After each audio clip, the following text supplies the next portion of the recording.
Well, welcome to our third presentation of lifestyle medicine series today. Dr. Krainacker is going to be presenting today about social connections with humans and wildlife. Dr. Krainacker is one of our board certified family medicine and obesity medicine. Before we get started, though, I just wanted to kind of do a couple of things as far as housekeeping. We are recording this event, so we can make it available on our website. So just want to let everybody know online and in person. We are recording it. It will be available on our public website, just so you guys have that awareness. Those in person, you guys have slips here that you signed, and there's a little drive back in the back there. If you want to, at the end, when you go see all the tables, we have a couple of our lifestyle medicine partners in presence today. The Capital City Health Club, Alex back there. We have Haley from our clinical nutrition team, and then Kim Lloyd and one of our interns back there from Harvest of the Month. And we have our wellness folks, Alicia and Haley. We're going to start off today actually with a Harvest of the Month video. So, Kim, do you want to say anything or?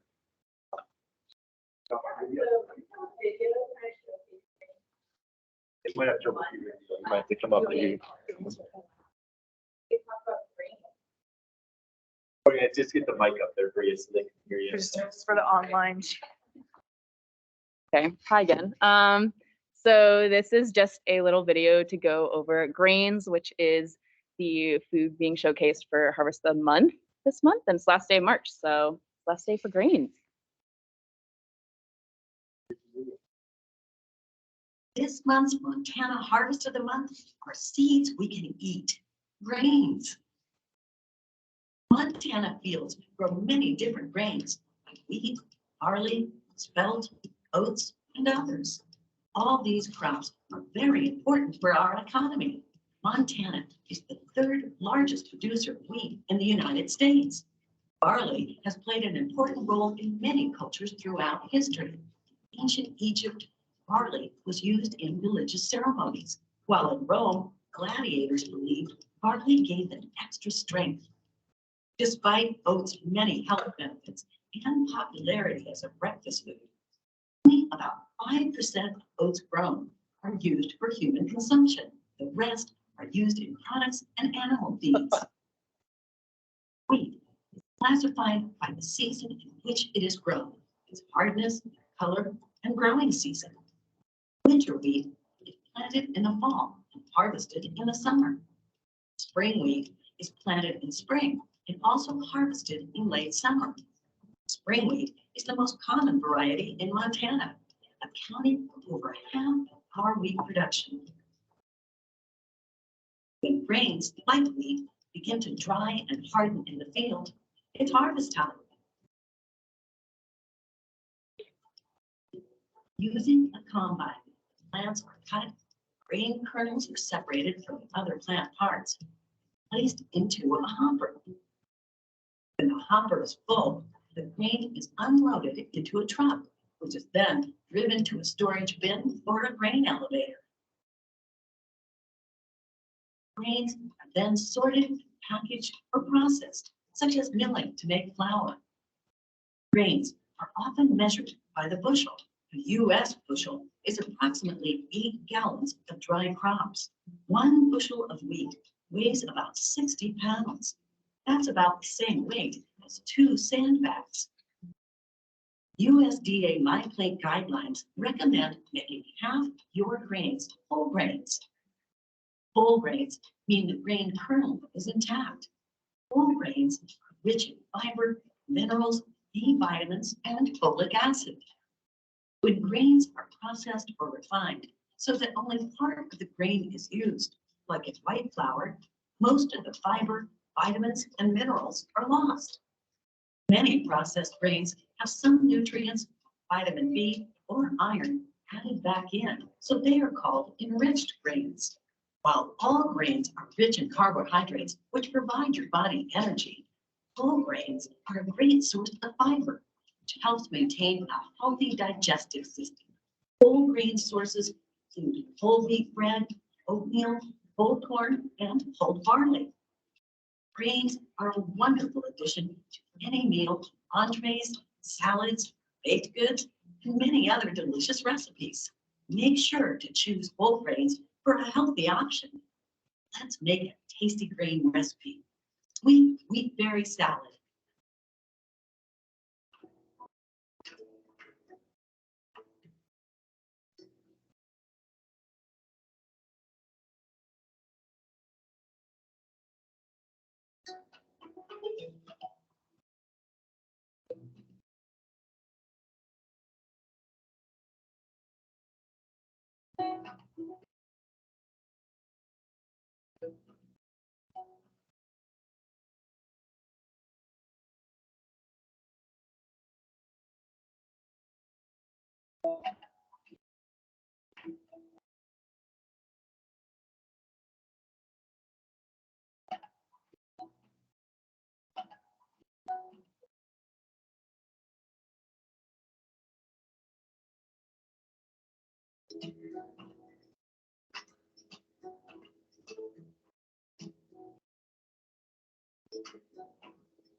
Whole grains give us energy that lasts all day.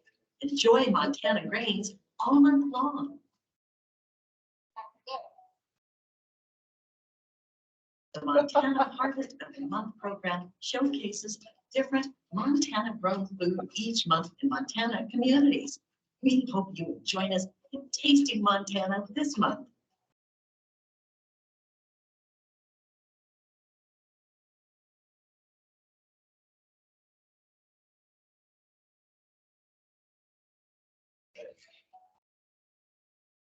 Folks online, if you guys have questions, we're gonna do a Q&A at the end, but put it in the chat. I'll be the moderator and kind of keep an eye on that.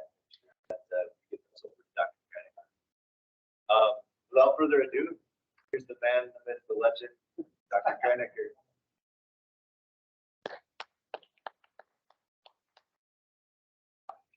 First off, I do want to thank Mark and the whole team, everybody who's putting a lot of effort in to get these done.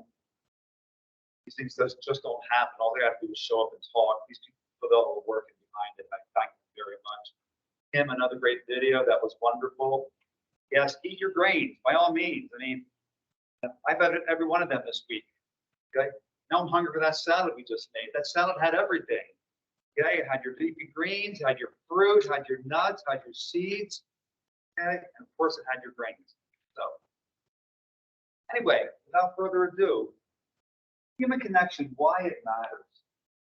Okay, so let's talk about history of social dynamics. Okay, so for millennia, we lived in small population units. I mean, this went on for hundreds of thousands of years. Okay, and for the most part, not very large units, but they were very tight-knit groups. Okay, all the cities are showing up about 9,000 or 10,000 years ago. Jericho in the Bible, yeah, that seems to be the oldest city we have found in the world. It's anywhere between 12 and 13,000 years old.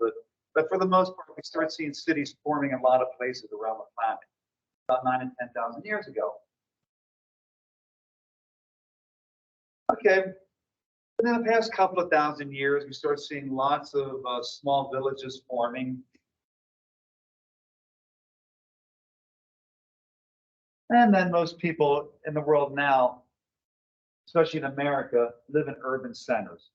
Okay, so we're no longer in the small groups that we were in for hundreds of thousands of years. But living in big groups like we do now is a fairly recent phenomenon.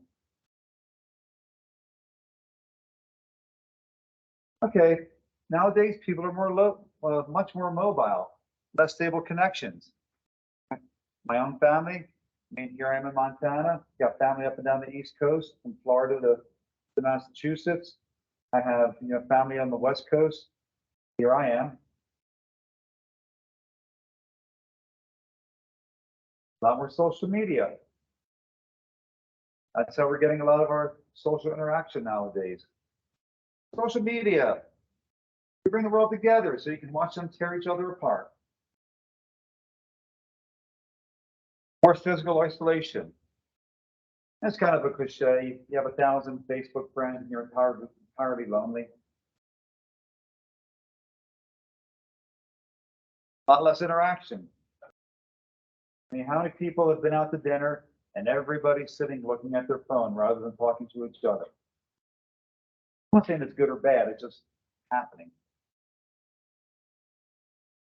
Okay, so loneliness and social isolation. Most of what I'm going to talk about will be loneliness today. But loneliness is that sense of being alone, regardless of the social situation. Okay? You're in a stadium full of people and you feel like you're the only one on the planet. Social isolation is a lack of social contact. You're up in the mountains 30 miles from the nearest person.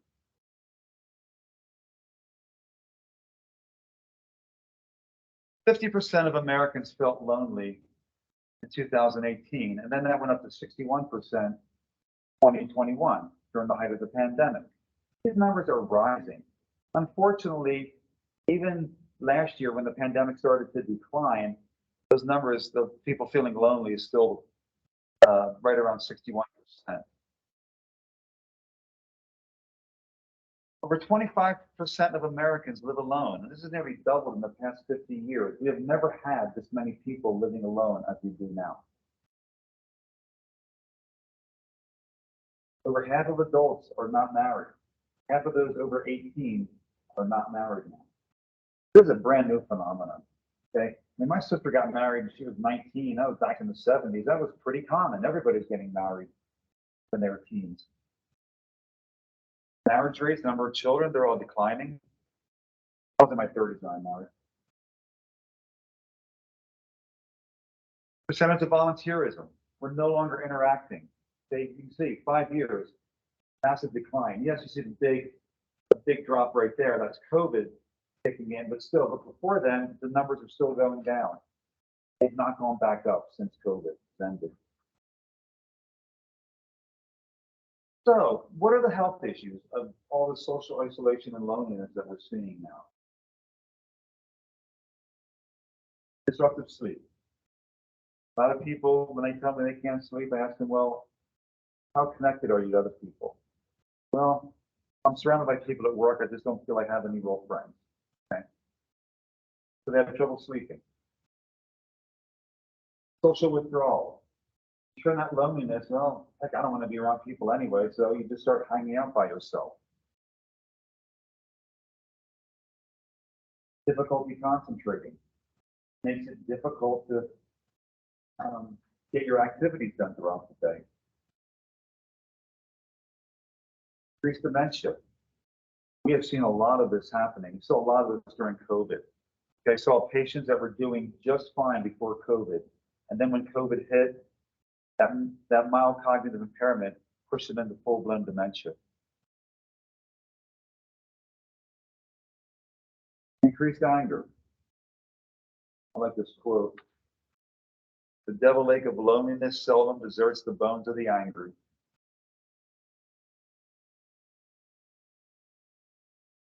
In the immune system, we can actually show that the amount of T cells, the cells in our immune system that fight off infections go down when people are lonely. Increased substance abuse. People self-medicate. You can treat the loneliness through a bottle or through a pill or through whatever. Increased heart disease. You see heart disease getting worse with people who are lonely. And increased inflammatory markers.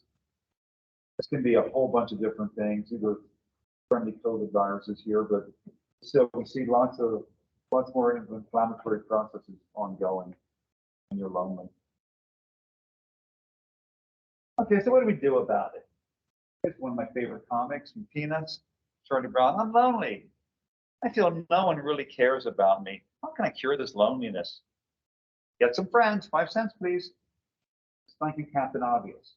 Okay, so so what does this mean? Get some friends. I mean, we've all seen the Charlie Brown's Christmas special and, all those other things. Charlie Brown is surrounded by friends. He's got Linus and Schroeder and Lucy making fun of him. And some of the other ones, he's got Peppermint Patty and Marcy. He's got lots of friends, yet he's always feeling lonely. Okay? Get some friends. I mean, is that helpful to anybody?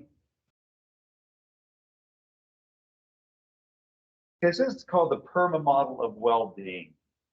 It's kind of a new theory. Actually, I guess now it's over 30 years old. But it's based on a few things that help people, even having that sense of loneliness, feel better. First one, the P stands for positive emotions. That's when you're happy about your past, you're hopeful for the future, but you're enjoying the present. And we'll get to how we get to this response. Engagement. We focus on the things that we actually enjoy. So it's to enjoy the present moment. And you don't worry about, oh gosh, I got to drive home for all this traffic. You worry about more, hey, or you think about more, hey, when I get home, I'm going to be with my loved ones, I'm going to be able to take the dog and my kids for a walk. So focus on the good. Relationships. I didn't understand it until I started doing this talk, but I remember my father told me when I was a kid, if you have one good friend when you're grown up, you're going to be lucky. Well, I have more than that, but still, but working on those relationships. It's not 800 relationships on Facebook. It's that one flesh and blood relationship that you may have. Meaning, being part of something greater than yourself. Being part of a greater phenomenon than just you. The late great Senator John McCain, nothing in life is more liberating than to fight for a cause larger than yourself. Something that encompasses you but is not defined by your existence alone. Gives you a sense of meaning to your life. Keeps the loneliness away. Studies have shown this. An accomplishment. We all need the occasional win, let's be honest. I mean, striving and never getting that victory, not very much fun. Franklin Delano Roosevelt, happiness lies in the joy of achievement and the thrill of creative effort. So these things with the PERMA model, they just help you to overcome your loneliness, even though your circumstances may not actually change. So building social connections. So we need to rebuild the social networks that we have lost. So how do we do that? Anybody know where this is? Disneyland, Main Street, USA. Of course, we don't have a castle at the end of ours, but still.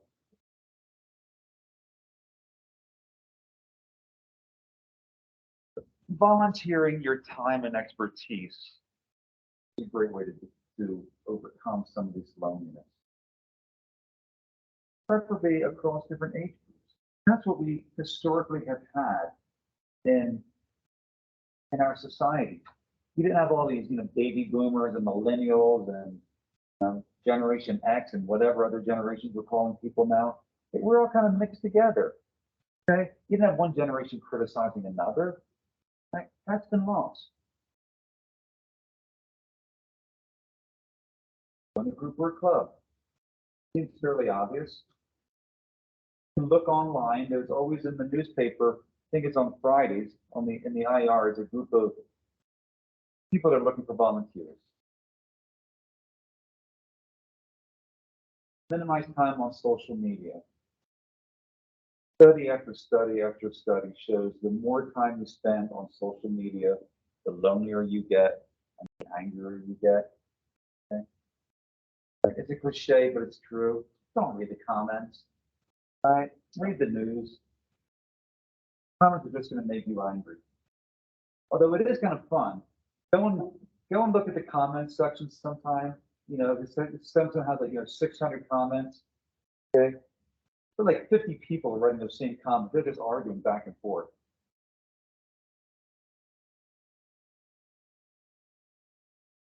Learn new activities. This has been shown to reduce your sense of loneliness.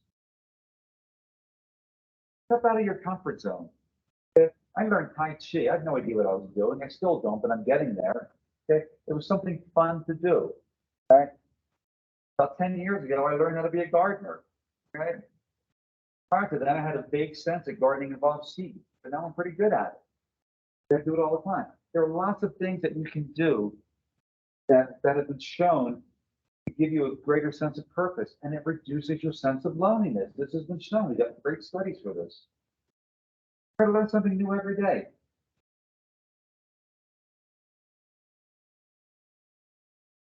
Redevelop an old hobby. Find something that you really enjoyed when you were a kid. You liked playing guitar when you were a kid and haven't done it for 20 years? Pick it up again. You liked it at one point for a reason. You may like it again for that same reason.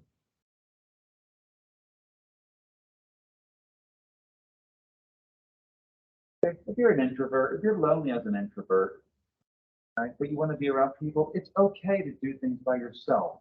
You can do it in a crowd. You can go to a park. There are other things you can do.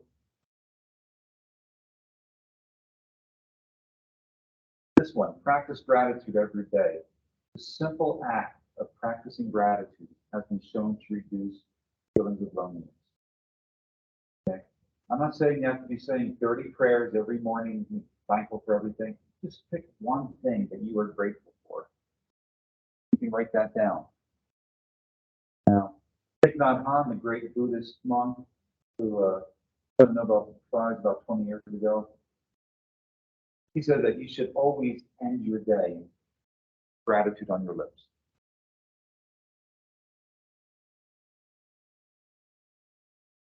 Use the power of nature. I cannot emphasize this strongly enough.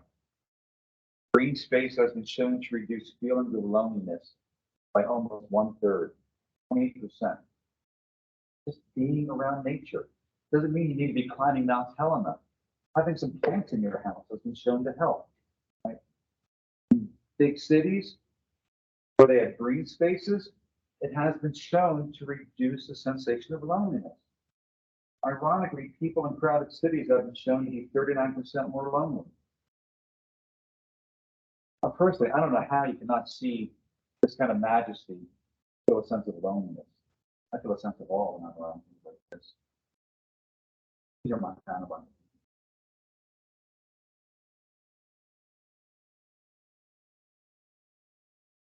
Co-housing. This is a relatively new phenomenon, but people have started to recognize that society is seriously askew. We have way too much loneliness. We have way too much division. Co-housing is when you have mixed age communities. So they're trying to reconnect with what we once had many years ago. Okay, so rather than these 55 and older communities, behind locked gates, these are wide open communities. They're mixed age groups, mixed income groups. All right, you have common areas where people can get together, and it's been shown to actually be helpful to reduce their loneliness and build a sense of self-esteem and build a sense of social connection.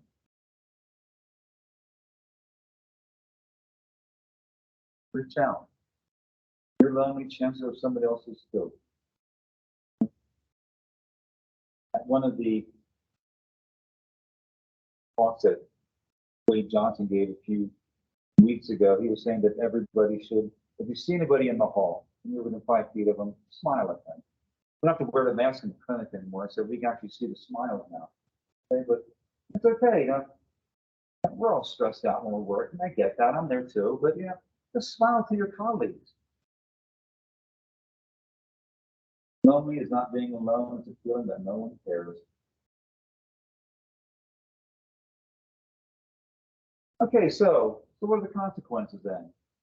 Less depression.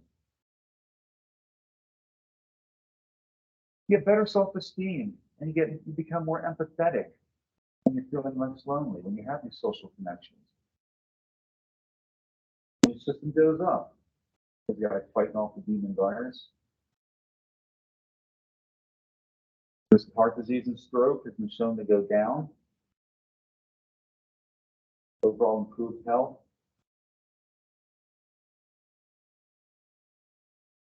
increase longevity. So I was trying to figure out how I can pile this together at the end.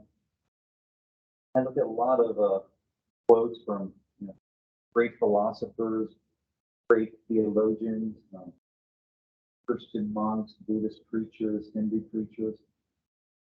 I finally decided that Bruce Springsteen probably said it the best. Everybody needs a place to rest. Everybody wants to have a home. Don't make no difference what nobody says. Ain't nobody like to be alone.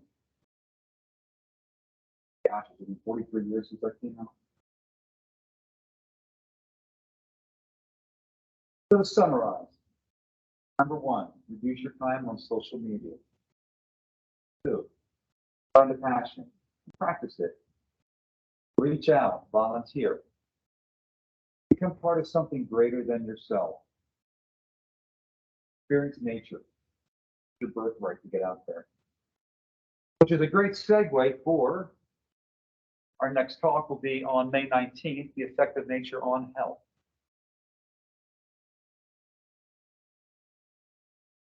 It'll be in this room, I believe. Yeah.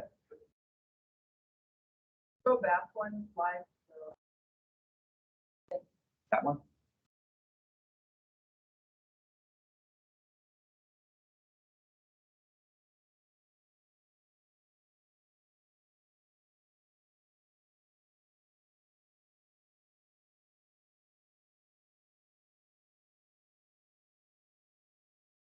And we're good.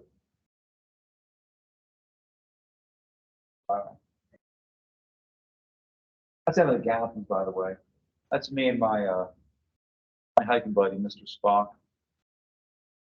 We climbed out of that valley behind us there. Over there. It was hard. Sort of related, but hey, Tony Community Gardens, a great lifestyle thing you can do. Sign up, start tonight at midnight. Like first come, first serve, 12:01 a.m. Anybody who wants to get online. Who's signing up for that? What's that? Volunteering on the basis. Oh, you can, yeah, for a plot space, yeah. They have various sized plots and there are gardens all over town. The closest one from here is actually Covenant, which is right across from the ER. Selma Held is a few blocks away, going up towards Touchmark. But they're all over town. Again, say hi to our colleagues in the back, please. Sorry I left out Capital City. Didn't know you were going to be here this time. So, but, there, if you need the video link for what Kim showed, it's right there. Without further ado, I'm going to turn it over to my colleague Haley. I think you got your recipe.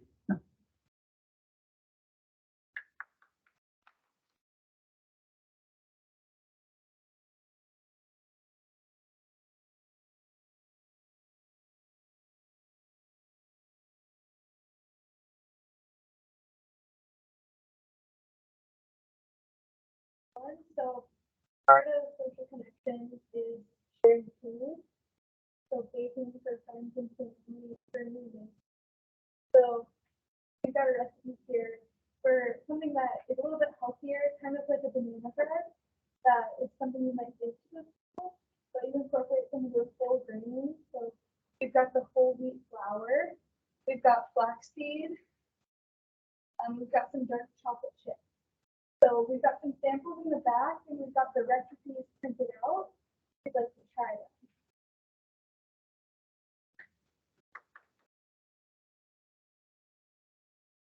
Anybody have any questions? I'm good. Any questions for Dr. Krainacker? We have him here, either here or online. On the chat.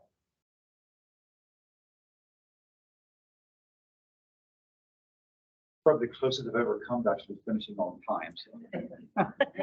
Yes, sir. Not quite sure how to put this. You mentioned, and I agree, frankly, about green spaces. Right. Outdoors. Yes.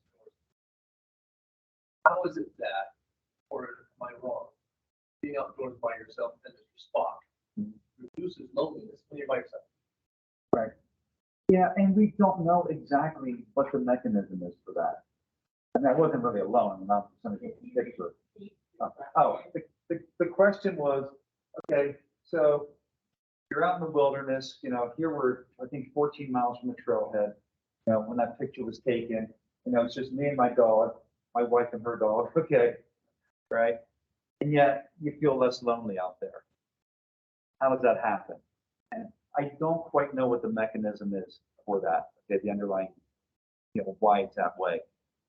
It touches us at some deep level. To me, it's a mystical experience being out in nature, especially when you're looking at that. Okay. What about pets? Pets have been shown to be helpful to reduce loneliness. I mean, they obviously don't build the social connections, but pets obviously can make people feel better when they're lonely. I did have a slide on the pets. I kind of debated whether I should leave it in or not. I mean, to me, pets are good for everything. As annoying as they can be sometimes.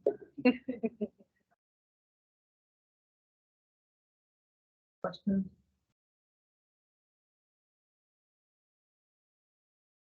Yes, ma'am. We feel social connection.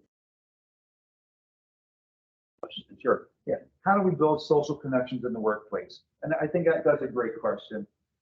And yes, that is my wife, and she did ask me to put a slide in earlier, and I forgot to do it. So now I'm in trouble. Okay. So anyway, how do we build social connections in the workplace? I know out at the North Clinic, I thought we did a great job until the pandemic hit. We were having potlucks pretty much once a month. Okay, so that was something we just all got together. It wouldn't take much. We always had something going on. People would just kind of run into each other throughout the day. I think that's a good thing. I don't think it's a bad idea to have some team building activities that are entirely voluntary. Now, I know that every year around Christmas, the entire clinic, we pick a few families. I know at North, we always pick a family that we're going to support. And we gather things and we kind of a big community, how can we help our neighbors? So I think those things are very helpful and be very useful. I think another great way would be to simply over lunch, if you're feeling lonely, get together and just do things. They go out for a walk together.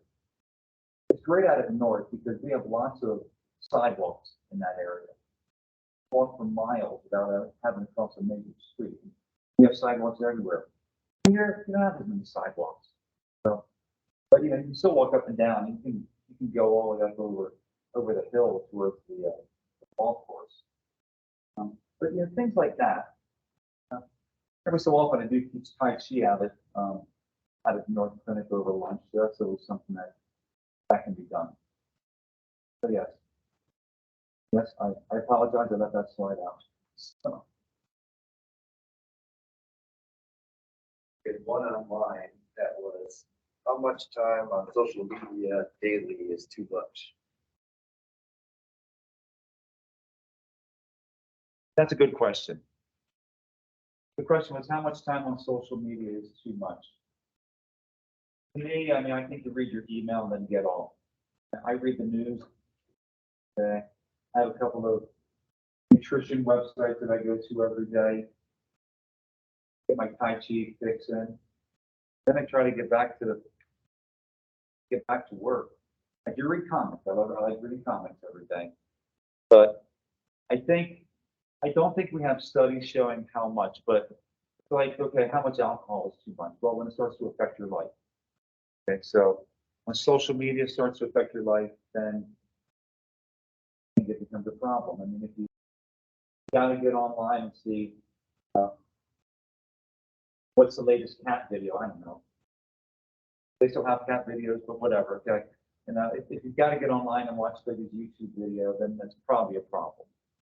Okay, I don't know the study, but I'll try to find out between now and the next call.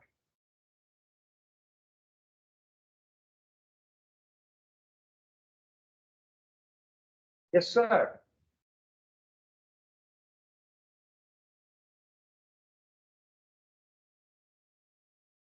The question was, if you suffer from social anxiety, what can we do to help build relationships and to help people interact with others? That can be a hard one. The social anxiety is a major problem for a lot of people. And we have great counselors, and cognitive behavioral therapy is usually what we need to do to overcome the social anxiety. A part of it is, baby steps. If you have the social anxiety, go out in the park by yourself, right? And then maybe move a little closer to other people. But it's a lot of deconditioning. Why are you anxious around a lot of people? Okay. I mean, I was talking to you earlier before the talk. I don't go to gyms. I have social anxiety in the gym. All right. I run outside. Yes, it's 5 below, but I'm running outside because I don't like to go to our gym. At some level, I know nobody's watching me, but I am so self-conscious when I'm at the gym. So there's all different kinds of social anxiety. A lot of it's just deconditioning slowly. But I think if you really have it bad, cognitive behavioral therapy with one of our behavioral specialists is the way to go.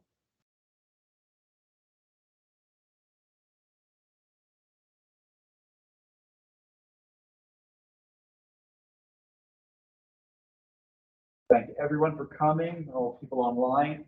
Next one is the May 19th. Great will come. Promise? I promise. Hey, thank you for coming up in the grow room. So yes, I'm ready to rock and roll. We'll get some of those wonderful muffins in the back there. Yeah. Stop by all the other booths and make sure to drop your little ticket off in the prize box. This, I've been trying to get.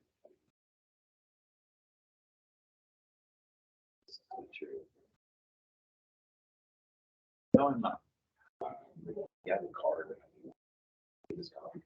Of course I have a card. I don't have it with me.